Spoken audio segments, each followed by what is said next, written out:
Kalekale kunali mzimayi wina amene analibe mwana. Anayesera zonse zotheka ndi amuna osiyanasiyana kuti adalitsike ndi mwana koma sizidatheke. Tsiku lina analingalira. Anasonkhanitsa dongo lokwanira lomwe anapanga mwantche wamuna. Mkudabwa kwake chimwantche chija chidadzuka ndi chikhala ndi moyo ndipo zochitika zake zinali zonga munthu wina aliyense. Mayiyo anamutcha mnyamatayo Kamdoti kutanthauza kuti anapangidwa ochokera ku dongo.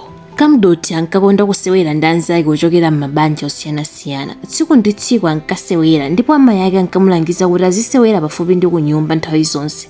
Kamdoti anafunsa amayi ake kuti amatanthauza chiyani akamati azisewera pafupi ndi nyumba. Amayi ake anamufotokozera kuti mosiyana ndi anzake omwe anapangidwa ndi nyama, magazi ndi mafupa, Kamdoti anali osiyana chifukwa anapangidwa ndi dongo, kotero anali mdani wa mvula. Anapitiriza kumulangiza kuti nthawi iliyonse akaona mvula ayenera kuthamanga kubwerera ku nyumba mwachangu, kupanda kutero adzamwalira. Kamdoti sanakhulupirire chifukwa sanapenye kusiyana kulikonse pakati pa iye ndi anzake. Tsiku lina Kamdoti anapita kukasewera ndi anzake ndipo kunayamba kugwa mvula. Amayi ake Kamdoti anamveka akuyimba kuchenjeza mwana wawo za mvulayo. Mu nyimbo imeneyi amayi ake anali kuchenjeza mwana wawo kuti achoke pa mvula msanga angayambe kufa. Kamdoti adamva nyimboyi.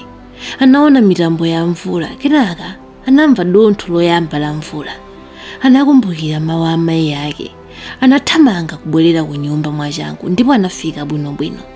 Amayi ake Kamdoti adamudzudzula koma Kamdoti sanasinthe. Nthawi zina ankatha kupita kusewera ndi anzake m'mbali mwa mtsinje ndipo nthawi iliyonse mvula ikayamba amayi ake ankakwera pa chulu nkumamuyitana kuti abwerere ku nyumba. Nthawi zambiri amatha kuthawa ndi kufika ku nyumba mosavutika. Nthawi zonse amayi ake amamudzudzula chifukwa chosamvera malangizo, koma monga mwa nthawi zonse Kamdoti sankasintha. Monga mwa nthawi zonse, tsiku lina Kamdoti anapita kumapiri kutali kuti akathyole zipatso za masuku. Posakhalitsa Kamdoti adaona mitambo yakuda ikubwera. Anakumbukira mawu a amayi ake. Kamdoti anaponya zipatso zija pansi nkuyamba kuthamanga kubwerera ku nyumba. Amayi ake anayambanso kuyimba. Mvula inakulira. Kamdoti adataya dzanja limodzi, kenako linanso. Kamdoti anakumbukira mawu a amayi ake. Anapangidwa ndi dongo, choncho anali mdani wa mvula. Kamdoti tsopano anali kunyowa. Amayi ake anapitiriza kuyimba. Kamdoti anamva nyimboyo ndipo analira ndi mantha akulu. Kenaka anataya mwendo wina ndipo anatsala ndi chithupi ndi mutu zomwe zinkagubuduzika pansi ngati ng'oma. Uku akuomba mitengo nkumabwerera ku mudzi wawo. Atayandikira mudzi mvula inagwa mwamphamvu kwambiri. Kamdoti adataya chithupi chija. Mutu wokha ndiwomwe unatsala.